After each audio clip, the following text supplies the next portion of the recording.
오늘 말씀 사무엘하 12장 15절에서 25절까지의 말씀은 정말 다윗의 위대함을 또 한 번 발견할 수 있는 참 대단한 본문입니다. 다윗의 위대함을 우리가 분명히 여기서 찾아볼 수가 있습니다.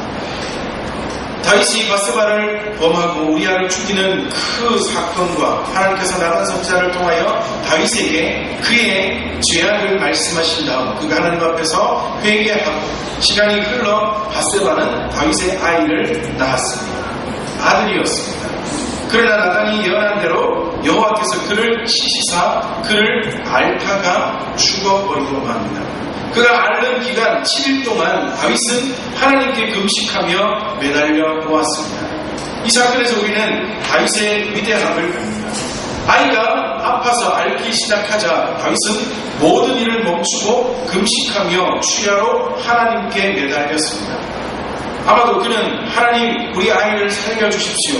그가 나중에 신하들에게 고백하는 것처럼 혹시나 하나님께서 나를 불쌍히 여기사 아이를 살려주실까 하는 그 심정으로 정말 하나님 우리 아이 살려주십시오. 매일 밤 낮을 구별하지 않고 왕으로서 모든 직분을 멈춘 다음 하나님 앞에 매달려 기도하기 시작합니다. 다윗의 마음이 얼마나 찢어졌겠습니까? 죄는 제가 지었는데 다윗이 그 마음이 있지 않았겠습니까? 죄는 제가 지었는데 저를 죽이시지 왜 죄 없는 우리 아이 이렇게 앓게 하십니까? 하나님 불쌍히 여기사 살려주십시오 하면서 얼마나 울며 불며 하나님께 기도했겠습니까? 그 아이가 죽어버리고 나면 아마도 다윗은 평생 죄책감에 살아야 한다는 마음도 한켠을 차지하고 있었을지 모릅니다. 주변 사람들이 말립니다. 왕으로서 어찌 모든 왕의 책임을 모든 직무를 정지하고 어떻게 아이를 위하여 그렇게 빌 수 있느냐. 아니 신하들로서는 그것보다 더 걱정되는 게 왕이 음식까지 끊고 금식함으로 혹시나 몸이 왕마저 아프지 않을까 하는 여러 가지 걱정에 신하들은 다윗이 금식하는 것을 멈추게 하려고 그에게 여러 가지 말들을 하지만 다윗은 누구의 말도 듣지 아니하고 계속해서 하나님 앞에 내어달려 기도하기만 합니다. 참 우리가 생각하면 이해할 수가 없는 이해하기 어려운 부분이 왜 아이가 죽어야만 하는가 그것입니다. 아마도 다윗의 마음속에 있었던 그 마음처럼 죄는 다윗이 지었는데 즉 죄는 부모가 지었는데 왜 아이가 죽어야만 하는가 이 질문 앞에 우리는 당황할 수밖에 없습니다. 더군다나 죄의 주체인 다윗은 하나님께서 죽이시겠다 말씀하셨다가 회개하고 나자 죽이시지 않기로 작정하시고 도리어 다윗을 살리시고 더 큰 약속을 주시는 하나님을 볼 때 정말 우리는 이해하기가 힘든 것은 사실입니다. 그런데 이 이야기 그리고 아이가 죽어야만 하는 이 상황 앞에 우리는 어떤 말로도 이것을 이해하거나 해결할 수 없습니다. 지난주에도 말씀드린 것처럼 그냥 하나님의 오묘한 섭리하심이지 그것이 무엇 때문이다 어떻게 되었다 해석하는 것조차 그것은 잘못된 차라리 해석을 하지 않는 것이 더 하나님 앞에서 더 올바른 것이라 우리가 생각할 수 있습니다. 그러나 그래도 우리가 조금은 생각해 볼 수 있는 것이 아이의 죽은 것이 죄에 대한 벌은 아니라는 것을 우리는 알 수 있습니다. 단지 다윗이 지었던 죄의 결과로 아이가 죽은 것이지 다윗이 지었던 벌이나 그 아이에게 어떠한 죄가 있어 그 죄의 벌로 죄의 값으로 아이가 죽은 것은 아니라는 것을 우리는 생각해 볼 수가 있습니다. 아이의 죽음 다윗이 저지른 죄의 결과입니다. 죄에 대한 벌은 아닙니다. 여러분 우리가 쉽게 생각하면 우리가 뭐라 그럴까? 전에도 우리 한 아이 미국 아이 하나가 엄마가 마약이나 알코올에 중독되어서 낳았던 아이에 대해서 우리가 영상을 보지 않았습니까? 그런데 그 아이는 정말 하나님의 은혜로 건강하게 지금 잘 자라고 있지만 대부분의 마약이 중독되어 있는 부모에게서 특히 엄마에게서 태어난 아이들은 오래 살지를 못한답니다. 오래 살지를 못한다. 그러면 이것이 애가 만약에 오래 살지 못하고 죽어버린다면 그것은 그 엄마가 마약을 한 또는 나쁜 약물을 먹은 것에 대한 결과로 아이가 죽은 것이지, 그 결과적으로 일으킨 일에 대한 결과로 죽은 것이지, 이것이 일으킨 그 일에 대한 값으로 죽은 것은 아니라는 거죠. 그렇죠? 이것처럼 오늘 다윗의 아이가 죽은 것은 다윗이 저지른 죄의 결과적으로, 그러니까 결과물로 아이가 죽은 것이지 다윗에 대한 죄의 값으로 아이가 죽은 것은 아니라는 거죠. 다윗이 지은 죄의 값은 어떻게 되었습니까? 그가 나단 선지자로 통하여 하나님의 말씀을 들어 그 앞에서 회개한 다음 모든 죄의 값은 하나님이 용서하셨습니다. 그러나 결과물은 있어야 하니 그 결과물로 하나님께서 이 아이를 죽게 하신 겁니다. 우리가 죄를 지으면, 우리가 하나님 앞에 죄를 지으면 하나님 앞에 하나님 용서해 주시옵소서 회개합니다. 그러면 회개하고 나면 하나님께서 우리에게 우리의 죄를 용서는 하시지만 내가 지은 죄가 있었다, 그리고 하나님이 내가 회개함으로 하나님이 용서하셨다 라고 하는 결과는 있는 것 아닙니까? 좀 더 보면 쉽게 얘기하면 만약에 이것이 기록이라면 기록은 남아있다 이 말 아닙니까? 좀 기록은 남아있다. 죄를 지어 하나님 앞에 회개했다. 그러나 그 죄를 내가 지어서 하나님께로부터 용서받았다 라는 결과에 대한 어떠한 증거는 남아있다. 이것을 하나님께서 다윗의 죄에서는 아이를 죽는 것으로 삼으셨다. 그러니까 이렇게밖에 이해할 수 없는 것입니다. 이 말은 또 무슨 말이냐? 하나님께서는 반드시 죄에 무엇을 물으신, 용서하시지만 죄의 결과를 통한 값은 꼭 물으신다. 하나님께서 우리 인생들이 하나님 앞에 죄를 지으면 하나님께서는 어떠한 길로 통하여서 용서하시고 남아있는 어떠한 증거를 통하여서도 하나님께서는 반드시 우리의 죄에 대한 값은 물으시는 하나님이시라는 것을 우리가 이것을 통하여 다시 한번 발견할 수 있습니다. 우리 하나님은 용서하시는 하나님, 사랑하시는 하나님, 공의의 하나님이시고, 사랑의 하나님이시지만 또 한편으로는 공의의 하나님이심을 우리가 다윗의 사건을 통하여서 다시 한번 발견할 수 있다는 것입니다. 아이가 태어난 지 일주일 만에 아이는 죽었습니다. 얼마나 비참한 일인지 아십니까? 오늘 성경은 아이의 이름조차 기록하지 않습니다. 아이가 태어난 지 7일 만에 죽었다는 것은 이스라엘 남자아이들이 며칠 만에 할례를 받습니까? 8일 만에 할례를 받지 않습니까? 그런데 며칠 만에 이 아이가 죽었다고요? 7일 만에 죽었다. 그러므로 이 아이는 할례를 받지 못하였다. 할례를 받지 못하였다는 말은 이스라엘 공동체의 일원이 되지 못했다는 겁니다. 차라리 할례를 받았으면 할례를 받고 그 다음에 아이의 이름을 그 당시에 기록물이 있었다면 이스라엘 공동체의 이름이라도 등재라도 했을 건데 아이는 그것조차 하지 못했다는 겁니다. 그러므로 이름조차 받지 못했다는 겁니다.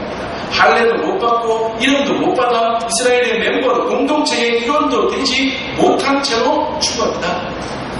그러므로 다윗은 얼마나 더 마음이 아프고 찢어졌겠습니까? 하나님은 다윗에게 그의 죄의 값을 그 아이가 죽음을 통하였습니다. 결과로 하나님께서 그 아이의 죽음을, 그 아이의 생명을 고통하셨지만 그로 통하여서 다시 한번 다윗이 하나님 앞에서 어떻게 살아가야 할지를 깨닫고 그 찢어지는 심정을 다시 한번 느끼게 하시는, 분명히 값을 물으시는 그 하나님이심을 우리는 분명히 볼 수가 있습니다.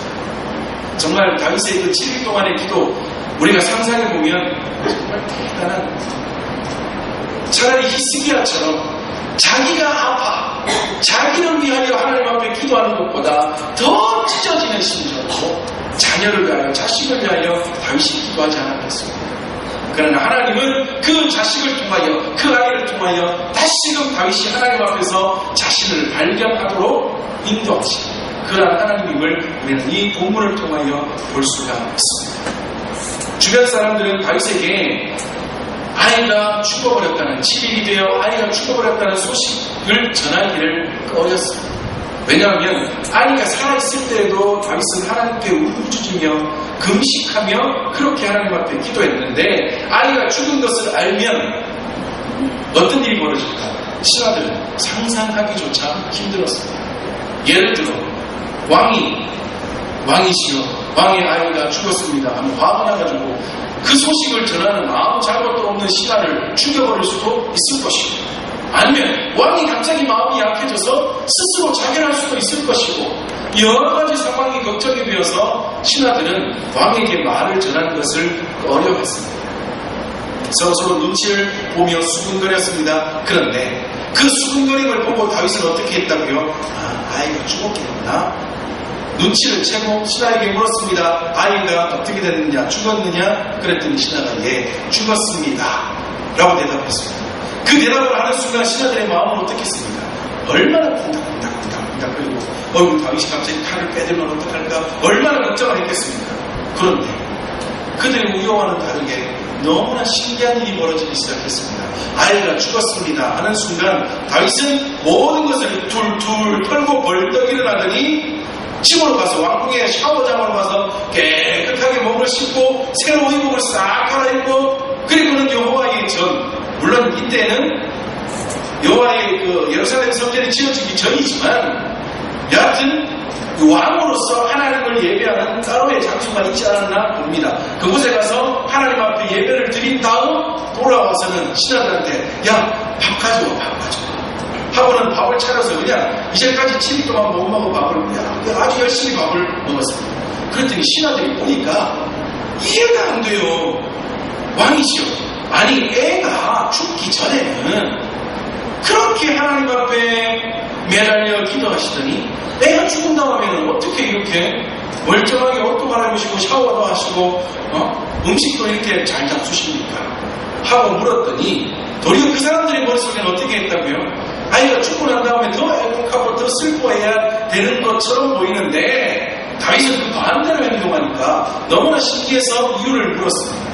그랬더니 다윗은 정말 위대한 고백을 신하들 앞에서, 아니 하나님 앞에서 하고 있습니다. 아이가 죽기 전에는 혹시 하나님께서 나를 불쌍히 여기셔서 나의 기도를 들으사 아이를 살려주실까 했지만, 이제 죽은 다음인데 어떻게 하냐고, 내가 아이를 살려낼 수 있느냐? 내가 왕이지만 내가 아이를 부활시킬 능력이 나한테 있느냐? 이제 나는 곧 아이에게로 가겠지만, 이건 무슨 말이에요? 나는 언젠가 죽어 아이 품으로 가겠지만 아이는 내 품으로 못 와. 이 말은 무슨 말이에요? 생명은 누가 운행하시는 것이다? 하나님이 하시는 건데 내가 뭐 하냐고. 죽기 전에야 하나님하고 매달렸지만 죽은 다음에야 내가 뭘로 하나님 앞에 매달리겠느냐? 하나님 손에 다 맡길 뿐인데 라고 이야기하는 것입니다. 이것을 좀 더 이해하기 쉽도록 하면 우리가 늘 잘하는 거 아닌가. 컵이 물이 담긴 컵, 물이 엎질러지기 전에는 그 물을 쏟지 않으려고 최선을 다하지만, 만약에 이 컵이 물이 쏟아진 다음에는 어떻게 해요? 할 수 없는 것 아닙니까? 그냥 닦는 수밖에 없는 것 아닙니까? 이것을 달리 말하면 하나님 앞에 매달려야 할 때가 언제고, 하나님 앞에서 알겠습니다. 우리 표현으로는 더 포기라고 말하기 좀 그렇습니다. 그냥 하나님이 일하심에 그냥 맡길 때가 언제인지를 분명히 아는 자가 다윗입니다. 내가 하나님 앞에 매달리면 하나님이 나를 불쌍히 여기사 나의 기도를 들어주실 때가 언제이고, 이것을 멈추고 그냥 하나님이 일하시도록 가만히 하나님 일하심을 바라보고 믿고 의지할 때가 또 언제인지를 분명히 아는 자가 다윗입니다. 이것은 아무나 할 수 있는 것 아닙니다. 이것을 보시고 지난주에 말한 대로 하나님은 정말 다윗이 나 여호와의 마음에 합한 자이라 말씀하십니다.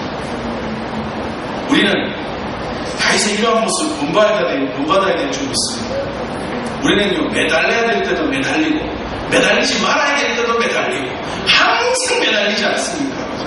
항상 빠득빠득 그냥 막 죽어라 하고, 이런 표현 좀 그렇지만 하나님이 아이고 시끄러워라 하실 정도로 우리는 매달릴 때가 많이 있지 않습니까? 그러나 우리는 멈추어야 될 때도 있다는 거예요. 다윗의 이 모습, 다윗의 이 위대한 하나님 앞에서의 고백을 바라보며 우리도 본받아야 될 줄 믿습니다. 매달려야 할 때는 매달려야 됩니다. 하나님이 기도하라 하실 때는 정말 목숨 걸고 하나님 앞에 기도를 해야겠죠. 그 다음 딱 멈춰야 된다라고 생각하는 것이 딱 하나님이 그 마음 주실 때는 우리는 딱 멈추고 그냥 하나님 앞에서 하나님 그 다음 일은 뭡니까? 하고 그냥 하나님의 일하심에 따라가는 것밖에 할 수 없는 것 우리가 분명히 깨닫고 다윗의 이 모습을 본받아 살아가야 될 줄 믿습니다. 여러분, 다윗은 그러합니다. 그런데 밧세바의 마음은 또 어떡할까요? 다윗의 마음은 얼마나 아프겠습니까? 남편, 원래 본 남편이 죽었다는 것, 그리고 그것으로 인하여서도 마음이 너무나 아플 텐데, 그리고 원래 남편인 우리아가 죽어버리는 그 모든 일에 왕인 다윗, 지금 현재의 남편인 다윗이 주동자라는 것, 또 소문 들어서 밧세바는 알지 않겠습니까? 그것을 안 다음에 또 이 밧세바의 마음은 어떻겠습니까? 거기다가 아이를 낳았더니 아이가 낳자마자 시름시름 앓기 시작하고 7일 만에 죽어버리는 이 상황 앞에 밧세바의 마음은 또 얼마나 아프고 또 아이를 향한 죄책감, 또 아픈 마음, 슬픈 마음이 얼마나 컸겠습니까? 때로는요, 세월이 약인 것이 맞습니다. 그 아픔, 다윗이 하나님 앞에서 그렇게 기도하고 또 아이가 죽고 난 다음에는 모든 것을 멈추고 하나님 앞에 기도하고 다윗이 또 우리 밧세바에게로 들어가 그녀를 위로하고 동침하고 하는 이 세월이 흐르는 가운데에 점점 이 밧세바는 하나님이 주시는 마음의 치유하심을 받기 시작했습니다. 그리고 세월이 지나 밧세바는 또 다른 아이 하나를 낳게 되는데 그 이름이 바로 솔로몬입니다. 하나님이 참 쉽게 하지 않습니까? 하나님의 일하심이 너무나 놀랍지 않습니까? 다윗이 그렇게도 큰 죄를 지었습니다. 다윗이 정말 돌아올 수 없는 죄의 길을 달려간 것 같은데 그럼에도 불구하고 하나님은 그 다윗을 용서하시고 도리어 우리아를 다시 아내로 맞아들이게 하시고 그에게서 솔로몬, 어찌 보면 다윗보다 더 평화롭게 이스라엘을 통치한 왕 솔로몬이 그들에게서 태어나게 하시는 하나님, 정말 놀라우신 하나님, 은혜의 하나님입니다. 이 솔로몬이라는 이름은 평안이라는 이름과 같은 뜻입니다. 그리고 더 놀라운 것은 우리가 오늘 읽은 본문에 보면 24절에 보면 이제까지는 햇사람 우리아의 아내 밧세바였다가 그녀가 솔로몬을 낳은 다음에야 다윗의 아내로 소개되는 것을 볼 수가 있습니다. 이제 그녀의 모든 아픔들, 슬픔들, 괴로움들을 하나님께서 다 씻으시고 이제는 그 가정, 다윗의 왕가에 다시 한번 평안을 가져다 주시겠다는 약속을 주시는 하나님의 말씀인 것입니다. 이제 동안 겪었던 그 파란만장했던 그 모든 삶, 되돌아보면 너무나 아픈 시절이었지만 그 모든 아픈 시절들을 하나님께서 다 치유하시고 이제는 평안을 그 가정에 주시겠다 약속하고 있는 것입니다. 하나님도 새로 태어난 밧세바의 두 번째 아이, 그 아이를 특별히 사랑해 주셨습니다. 그리고 나단을 통하여서 그에게 또 다른 이름을 주셨는데 그 이름이 여디디야라는 말입니다. 이 말은 무슨 말인가 하면 여호와가 사랑하는 자라는 말입니다. 밧세바의 마음에 얼마나 이제는 기쁨이 정말 평안이 넘치겠습니까? 이제까지는 본 남편이 죽어버리고 왕이 자기의 남편이 되었는데 그 있었던 사건들을 생각하면 너무나 마음이 아프고 또 첫째 아이가 태어나자마자 7일 만에 죽어버린 이 모든 상황들을 생각하면 아프고 괴롭고 괴로운 마음이었는데 이제는 세월이 지나 하나님께서 그 밧세바의 마음을 어루만지시고 또한 다윗을 통하여서 위로함을 받게 하시고 또 새로운 아이를 갖게 하사 태어났는데 하나님께서 평안이라는 이름, 샬롬과 같은 뜻인 솔로몬이라는 이름을 주시고 또 선지자를 나단 선지자를 보내서 그로 통하여 하나님이 사랑하시는 아이, 하나님이 사랑하시는 자라는 여기디야라는 또 다른 이름을 주시니 밧세바의 마음에 또 다윗의 마음에 이제는 아픈 시절들은 다 지나고 이제는 하나님께서 또 솔로몬을 통해 이루실 새로운 기대감과 감사와 평화와 하나님의 사랑이 느껴지는 그러한 새로운 시절을 맞이하게 되는 것입니다. 우리의 하나님은요, 분명히 지은 죄에 대한 값을 물으시고 결과물을 분명히 내시는 하나님이시지만 그것을 그 시간이 지나고 나면 또다시 감당할 수 없는 하나님의 사랑을 베풀어 주시는 은혜의 하나님임을 우리는 오늘 이 본문을 통하여 다시 한번 발견할 수 있는 것입니다. 그러면 우리가 다윗이 누리고 바세바가 누렸던 이 놀라운 은혜를 받아 누리기 위해서는 어떻게 해야 하느냐? 우리가 하나님 앞에 죄를 지었을 때, 하나님 앞에 범죄하였을 때 다윗처럼, 우리가 지난주 계속해서 살펴본 것처럼 다윗처럼 하나님의 말씀이 임할 때 그 말씀 앞에 엎드려지는 이것이 있어요. 이것이 하나님의 또 다른 더 크신 은혜를 누릴 수 있는 비결입니다. 말씀드렸죠. 지난주에 사울은 그렇지 않았다고 말씀드리지 않았습니다. 자꾸만 변명하잖아요. 하나님께서 당신을 버리시기로 하셨습니다. 선지자를 통하여 말씀을 주실 때 사울은 어떻게 했다고요? 나 옛날에 잘했는데. 야, 잘한 것을 왜 기억 안 하냐고. 나 옛날에 왕으로서 이것도 잘하고 저것도 잘하고 이방나라 이 왕도 죽이고 저 왕도 죽이고 다 했는데 잘했던 것을 왜 기억 안 하고 지금 잘못한 거 가지고 자꾸 파헤쳐서 왜 나를 괴롭게 하느냐. 자꾸만 변명하는 사울을 보지 않았습니다. 결국에는 그래도 하나님 앞에서 잘못했어 라고 했지만 이미 때는 늦어버려. 결국에는 하나님께로부터 버림을 받은 이 사울을 바라보며 우리는 그 모습이 아니라 다윗처럼 내가 하나님 앞에 범죄, 죄를 저질러 하나님께서 이것이 죄인이라, 이것이 내 앞에서 잘못이니라 말씀하실 때에 즉각적으로 그 앞에서 엎드릴 수 있는 그러한 죄에 대한, 아니 하나님의 말씀에 대한 민감함이 우리 가운데 있어야 될 줄 믿습니다. 그러면 하나님께서 오늘 이렇게 물론 아픔의 시절은 겪게 하시지만 죄의 값은 모르시지만 그 다음 또 다른 정말 감당할 수도 없고 우리는 상상할 수도 없었던 놀라운 은혜로 다가오시는 하나님을 우리는 깨닫고 그 은혜를 누리게 될 것입니다. 오늘 이 다윗의 그리고 바세바에게 임하여 주셨던 이 하나님의 이 귀한 모습, 하나님의 놀라운 은혜의 모습을 기억하시면서 또한 다윗의 이 모습을 보며 다윗처럼 하나님 앞에서 늘 민감하여서라 다윗처럼 하나님의 크신 은혜와 복을 받아 누리며 살아가는 저와 우리 모든 믿음의 식구들 되시기를 주님의 이름으로 축복합니다. 이 시간 함께 잠시 기도하겠습니다. 하나님, 오늘 이 다윗의 모습을 바라봅니다. 다윗 선지자를 통해 주신 그 하나님의 말씀을 즉각적으로 받아들이고 하나님의 말씀 앞에 자신의 죄 앞에 민감하여 하나님 앞에 매개하였더니 물론 그 죄로 통하여 아픈 시절을 겪게 하시고 아이는 죽어버리는 그 아픔을 겪게 하셨지만 그 다음에도 크신 은혜로 다가오시는 크신 하나님임을 우리가 이 말씀을 통하여 깨달았습니다. 하나님, 우리도 다윗처럼 하나님의 말씀 앞에 하나님의 일하심 앞에 우리의 죄 앞에 민감하여 살아갈 수 있는 하나님의 사람 되게 도와주시옵소서.